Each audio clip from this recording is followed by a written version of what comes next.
आज हम मेलेफिसेंट मूवी के सेकेंड पार्ट को एक्सप्लेन करेंगे। अगर आपने फर्स्ट पार्ट को नहीं देखा है तो पहले आप वो देखिए। मैंने लिंक डिस्क्रिप्शन में दे दी है। मूवी के शुरुआत में ये दिखाया जाता है कि जादुई जंगल में कुछ लोग घुस गए हैं और वो वहाँ पर कुछ जादुई क्रीचर्स को चुरा रहे होते हैं। वो कुल मिलाकर 3 लोग थे। उन तीनों में से 2 लोगों को मेलेफिसेंट आकर पकड़ लेती है, लेकिन उनमें से एक वहाँ से एक क्रीचर लेकर भाग जाता है और वो उस जंगल के जादुई फूलों के पास पहुँच जाता है और वो वहाँ से उसके राज्य की तरफ भाग जाता है। फिर वो दरवाजे के पास पहुँचता है। वहाँ पर एक इंसान का हाथ दिखाई देता है। फिर वो चोर उसे वो एक क्रीचर दे देता है और तभी उसके कपड़ों में एक जादुई फूल भी लगा था।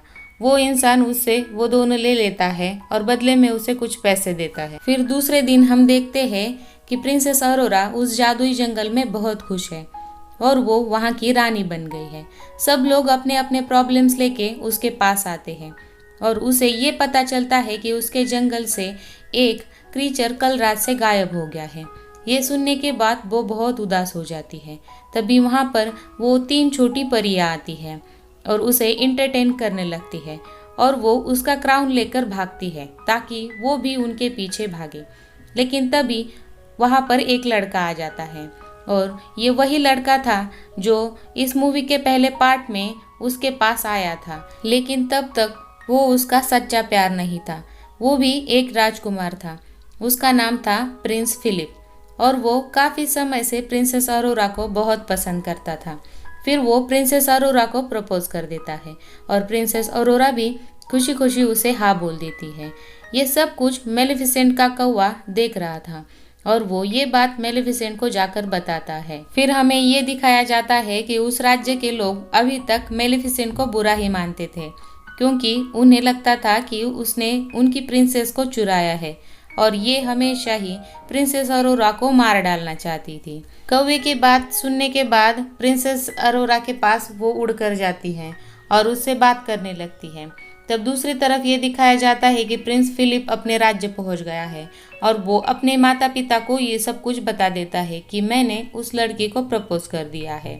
ये सुनने के बाद उसके पिता बहुत खुश हो जाते हैं, लेकिन उसकी माँ जो कि रानी है वो ज़रा उदास होती है, लेकिन वो अपने इमोशंस अपने बेटे को नहीं दिखाती और वो दिल पर पत्थर रखकर बोलती है कि ठीक है, तुम प्रिंसेस अरोरा को और उसकी गॉड मदर मेलेफिसेंट को डिनर पर बुला लाओ। और दूसरी तरफ मेलेफिसेंट प्रिंसेस अरोरा से बात कर रही होती है। वो बोलती है कि तुम्हें उसे हाँ बोलने से पहले मुझसे पूछना चाहिए था और वो बोलती है कि लड़के हमेशा धोखा ही देते हैं और सच्चे प्यार जैसी चीज़ इस दुनिया में नहीं है, इसलिए तुम्हारा सच्चा प्यार मैं बनी।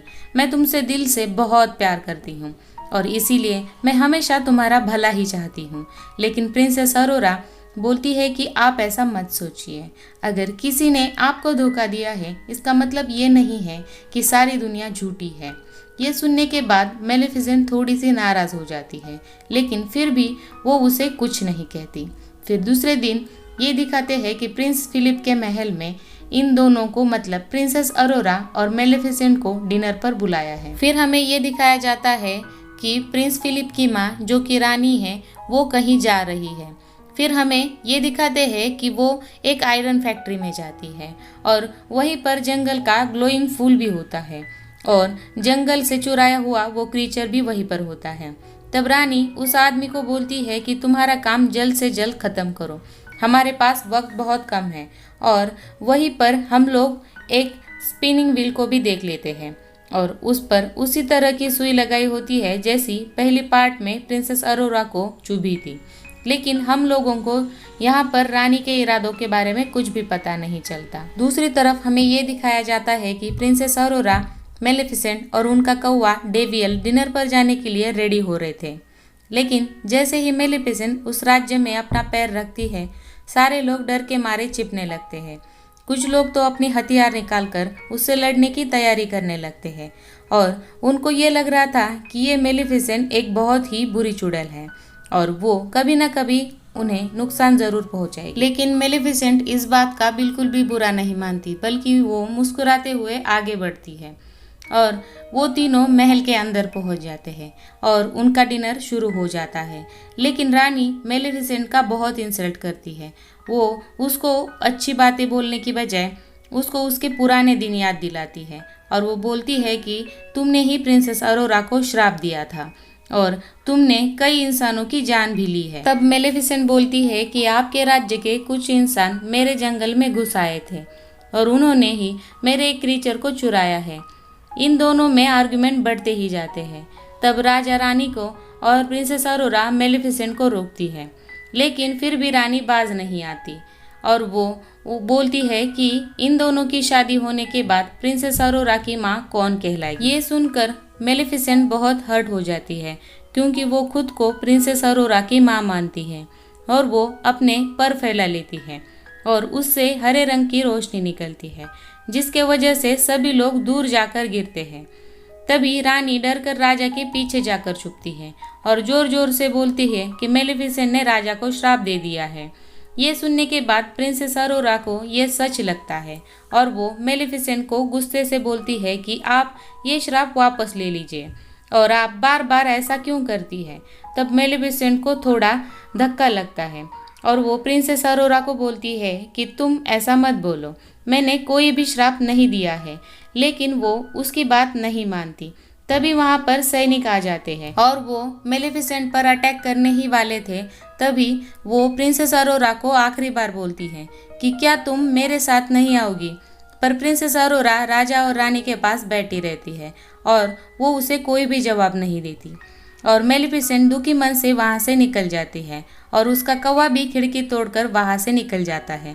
पर तभी एक लड़की को दिखाते हैं जो महल के छत पर से लोहे की गोलियों से मेलेफिसेंट पर वार कर देती है और मेलेफिसेंट नीचे समुद्र में गिर जाती है।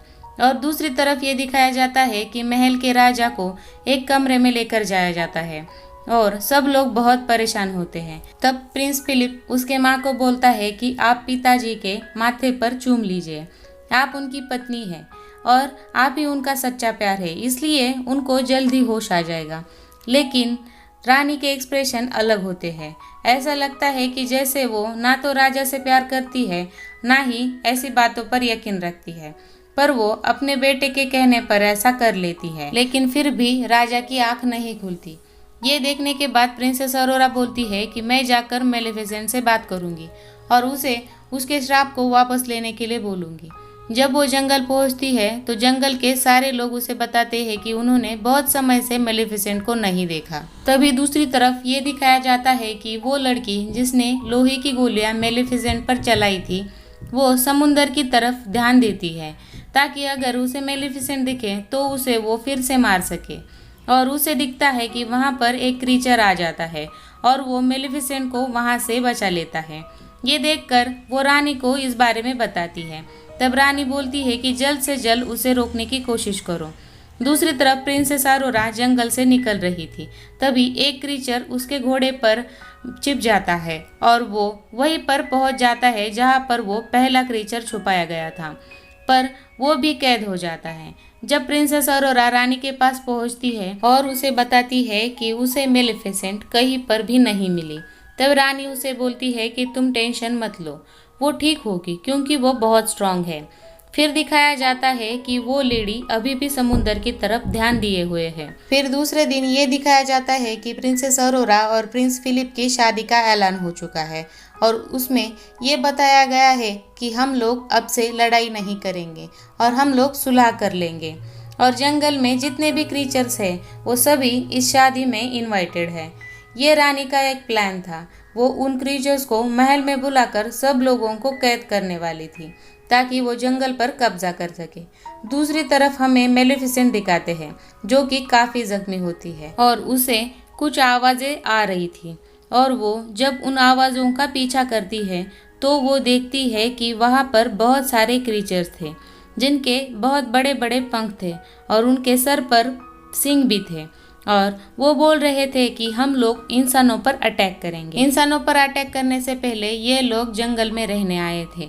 उन्हें लग रहा था कि जंगल उनके लिए सबसे सुरक्षित है जब मेलेफिसेंट उनके तरफ आती है तब एक क्रीचर उसकी तरफ बढ़ता है और उसे बोलता है कि तुम्हारी ताकत में से कुछ ताकत हम लोगों में भी बांट दो और इंसानों को हराने की टेक्निक हमें भी बताओ। तब मेलेफिसेंट उसे दूर फेंक देती है। उस क्रीचर के मुखिया का नाम बोरा होता है और वो मेलेफिसेंट की ताकत देखकर उससे बहुत इम्प्रेस हो जाता है। तभी बोरा का एक साथी वहाँ पर आ जाता है और वो मेलेफिसेंट को वहाँ से लेकर जाता है और वो उसे बताता है कि इस जंगल में अच्छी और बुरी परियां एक साथ रहती थी क्योंकि उन्हें इंसानों से खतरा था। फिर वो उसे एक स्ट्रक्चर के पास लेकर जाता है और वो बोलता है कि तुम इन्हीं की वंशज हो और तुम आखिरी ताकतवर और अच्छी परी बची हुई हो। तुम इतनी पावरफुल हो कि तुम जल्द ही इस दुनिया की सबसे पावरफुल परी बनने वाली हो, लेकिन तुम्हें एक आखिरी स्टेज पार करना होगा जो कि प्रिंसेस अरोरा को माफ़ करना है। तुमने उससे सारी जिंदगी अपने दिल से सच्चा प्यार किया है और किसी को माफ़ करने के लिए भी बहुत बड़ा दिल चाहिए होता है और जो ऐसा कर पाता है वही इस दुनिया का सबसे ताकतवर इंसान होता है। लेकिन वो बोलती है कि मैं ऐसा नहीं कर सकती क्योंकि मैंने पूरी ज़िंदगी उसे बहुत प्यार किया है, लेकिन उसने भी मुझे धोखा ही दिया। तब वहाँ पर बोरा आ जाता है और वो बोलता है कि प्रिंसेस अरोरा और प्रिंस फिलिप की शादी हो रही है और हमारे पास बहुत ही अच्छा मौका है उन पर हमला करने के लिए। लेकिन मेलेफिसेंट इस पर कुछ भी रिएक्ट नहीं करती। दूसरी तरफ हम देखते हैं कि रानी अपनी बेतुकी बातों से प्रिंसेस अरोरा को बहुत ताने मार रही होती है, इसलिए वो प्रिंस फिलिप के पास जाती है और उसे बताती है कि ये सब कुछ मैं सिर्फ आपके लिए सह रही हूँ, नहीं तो मुझे रानी बिल्कुल अच्छी नहीं लग रही है। फिर हम देखते हैं कि रानी के फैक्ट्री में एक आदमी उस चमकदार फूल पर काम कर रहा होता है। वो एक पाउडर तैयार करता है और वो बोलता है कि इससे परियों को मारा जा सकता है और ये मैंने मेलेफिसेंट को मारने के लिए बनाया है। ये देखकर रानी बहुत खुश हो जाती है। फिर वो आदमी उस पाउडर को एक परी पर डालता है और वो परी जलकर मर जाती है।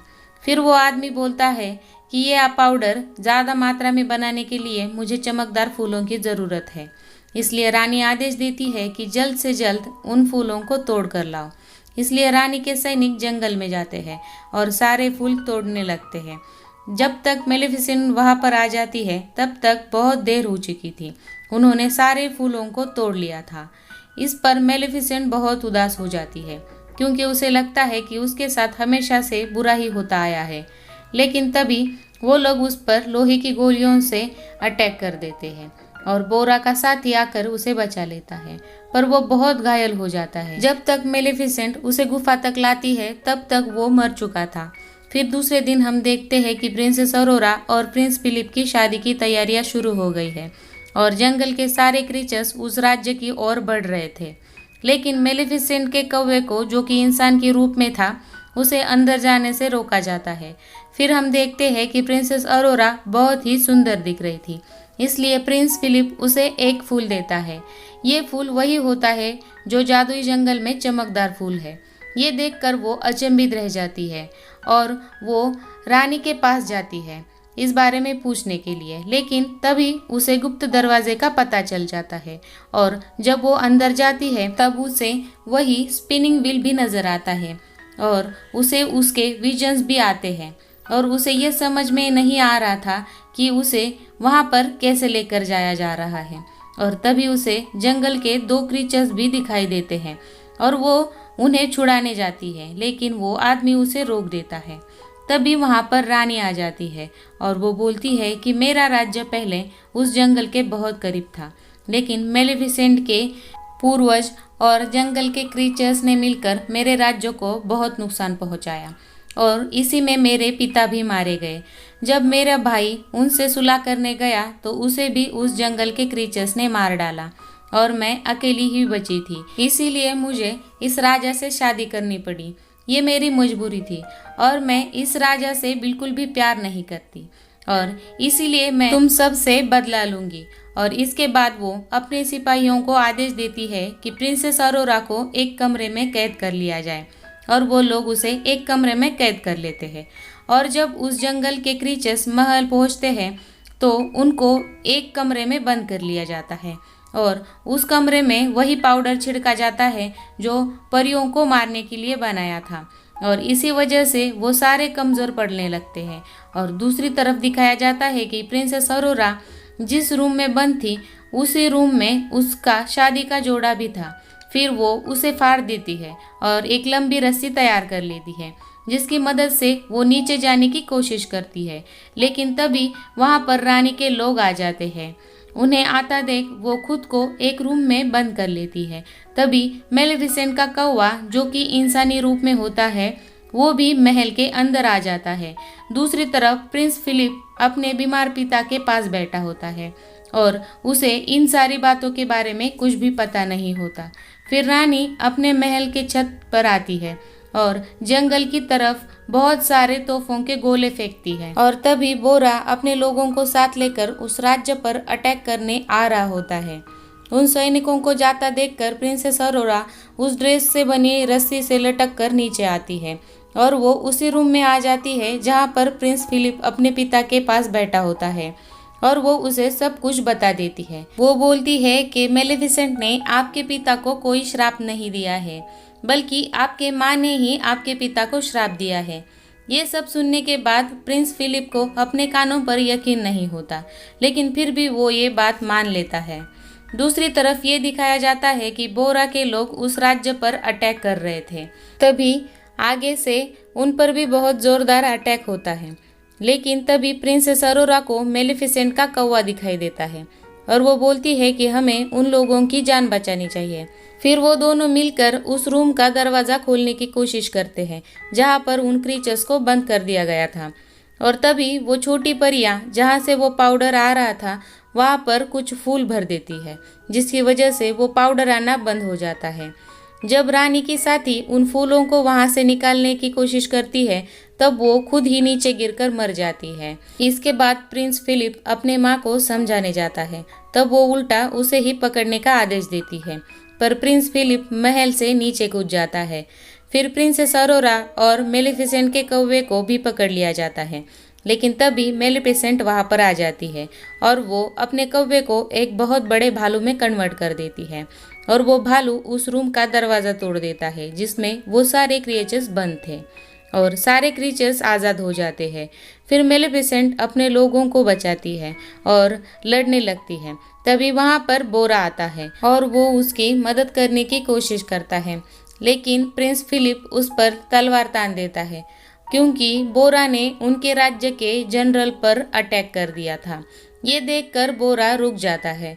ये देखकर जनरल को ये पता चलता है कि असली दुश्मन ये लोग नहीं बल्कि रानी है। फिर दूसरी तरफ मेलेफिसेंट महल के छत पर आ जाती है और वो रानी को मारने वाली थी। तभी प्रिंसेस अरोरा उसे रोक देती है और उसे बोलती है कि आप रानी को मत मारिए, नहीं तो सारे लोग आपको बुरा समझेंगे। लेकिन मेलेफिसेंट प्रिंसेस अरोरा से नाराज थी, इसलिए वो बोलती है कि मैं तुम्हारी कोई भी बात नहीं सुनूंगी। लेकिन तभी प्रिंसेस अरोरा उसे बोलती है कि मदर, आप ऐसा मत करिए।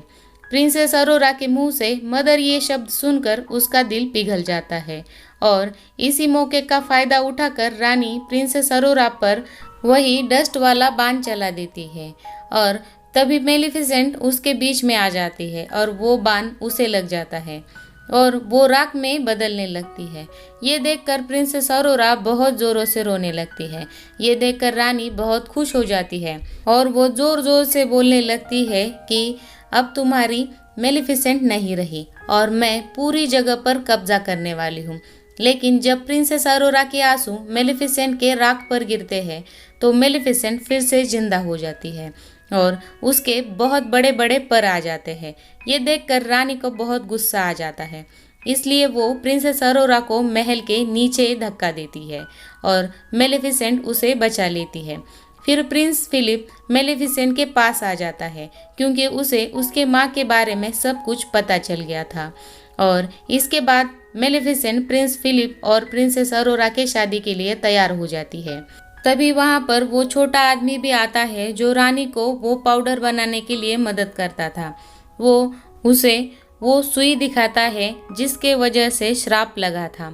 और उसके 2 क्रीचर्स भी वो छोड़ देता है। अब सभी को ये समझ में आ गया था कि श्राप मेलेफिसेंट के वजह से नहीं बल्कि श्राप को फैलाने वाली रानी थी। फिर राजा भी जाग जाता है और तभी रानी को बोरा पकड़ लेता है और उसे वो नीचे फेंक देता है और मेलेफिसेंट रानी को एक बकरी में बदल देती है और उस जगह को फूलों से सजा देती है। फिर मेलेफिसेंट बोरा से बोलती है कि तुम सब अच्छे क्रीचर्स हो, इसलिए तुम हमारे साथ रह सकते हो। फिर हम देख पाते हैं कि प्रिंसेस अरोरा को मेलेफिसेंट उसके शादी के मंडप तक ले जा रही है और प्रिंसेस अरोरा और प्रिंस फिलिप की शादी हो जाती है। अब सभी लोग बहुत खुश हो जाते हैं और सब लोग एक दूसरे के साथ मिलजुल कर रहने लगते हैं।